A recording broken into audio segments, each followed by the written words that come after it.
For many, this is their last line of defense in anticipation of what's to come. But the city of Tucson reassuring residents there are plenty of sandbags, also sand. They said more than 50,000 have been distributed across the city and another 7,000 are on standby. Many here are getting their reinforcements from Pima County and even from the city of Phoenix. And for some, this has really become a family affair. They have their brothers, sisters, children filling up their 10 sandbags. That's what the city of Tucson would like families to have. And now families are trying to ease their little ones' worries.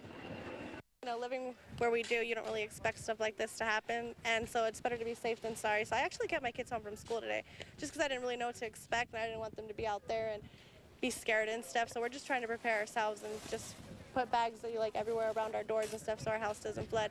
You know how to tie this? And for many people want to know if they can't get here before they are off of work, they are going to be people from the city of Tucson here to help you until 9 p.m. tonight, and they will be back here bright and early at 7 a.m. And one of the questions we have is, what do I do with the sandbags after I am done with them? The city of Tucson says keep them. They do not want them back. We're live at Reed Park. Brett Pagansky, News 4 Tucson. A case of that's your problem, right? All right, thanks, Brett. Well, now to something town of Marana engineers are watching closely tonight. The Ina Road Bridge over the Santa Cruz River.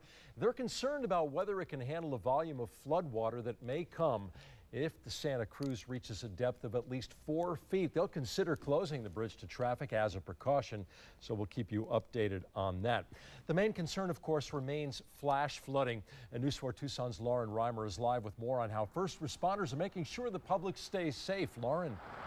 That's right, and here on the east side it's still pretty dry, but right behind me runs the Alamo Wash, which is notorious for flooding. Notice how far those barricades are away from me. Water can be expected to rise all the way to where I'm standing and beyond. To keep the washes from damming up and flooding streets, city crews spent much of the day clearing debris carried by water and deposited under bridges. They hauled away tons of fallen limbs and trash to the landfill in anticipation of heavy rains, but it may be dark before the time these washes do flood, adding another potentially dangerous element to this situation. And I'm starting to see the dark clouds roll into the south of me, and neighbors are starting to notice it too. So there's a lot of folks out here walking around, just taking in the sights before it does indeed start to rain. On the east side, Lauren Reimer, News 4 Tucson.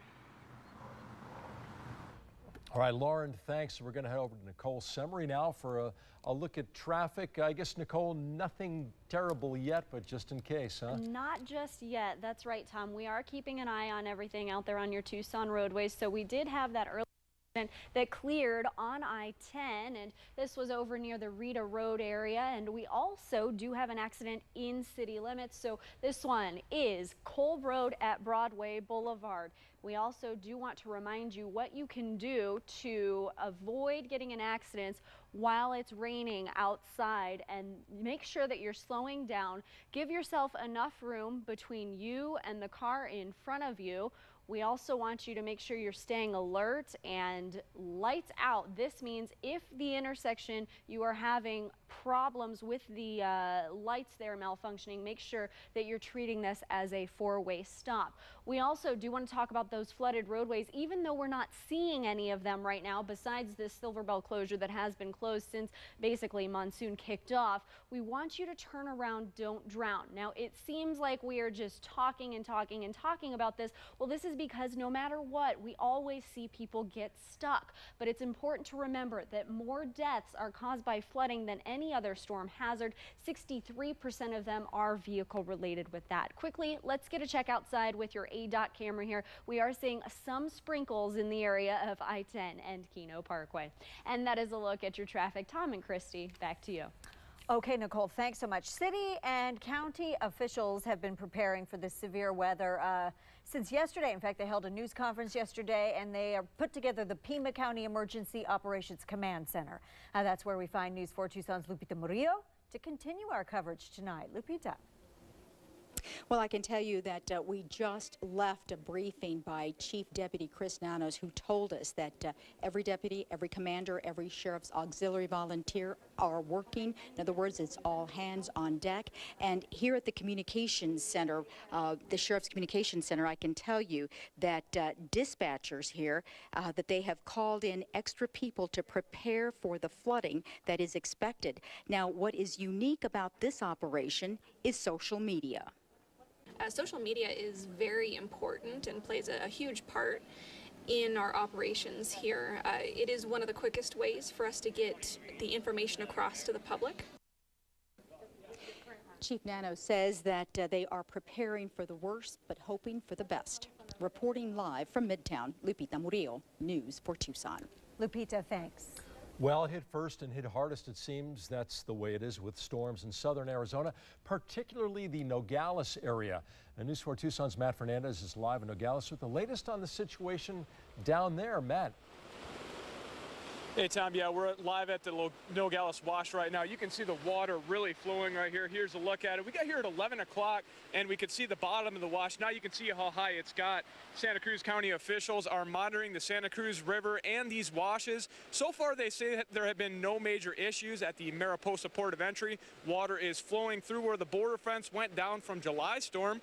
Border Patrol also opened up the floodgates this time at the other parts of the fence on Western Avenue. Some people have sandbags to protect their homes. Others are not so lucky and have flooding outside their homes. Jose Oriel and his family's yard is full of water and mud. They're still trying to recover from July's storm where 2 feet of water got into their home, and now they have to rebuild everything. Oriel looks at the water outside his home once again today. Right now it's a mess. It's not what it used to be, you know. There used to be gravel everywhere, you know. Like, it was nice, you know. It was our home. We had it nice and pretty, but now it's all ugly. And police are on standby monitoring the wash right now, and public works workers are also on standby in case any of this gets onto the road. Right now, officials are still monitoring the situation. We'll be staying here monitoring as well. Reporting live in Nogales, Matt Fernandez, News 4 Tucson. Okay, Matt, thanks. We hope everyone gets through this mess all right down there. Thanks. All right, some parts of eastern Arizona are already seeing flash flooding. Ash Creek is in the town of Pima. It's near Safford, about 75 miles northeast of Tucson. National weather spotters say that is out of its banks, Ash Creek. There are also reports that some homes have flooded. Graham County is under a flash flood warning, so beware. Farther east in the town of Clifton, officials are warning of possible evacuations there.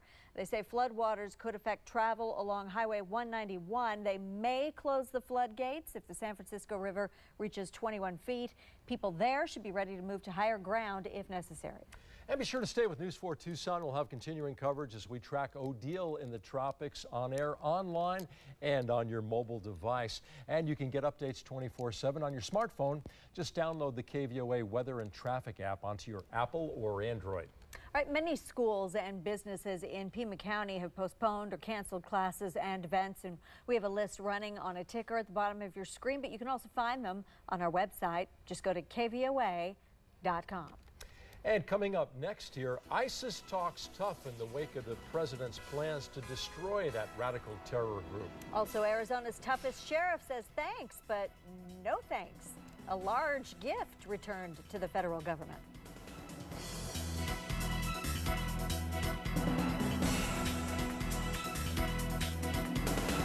First in HD, this is News 4 Tucson.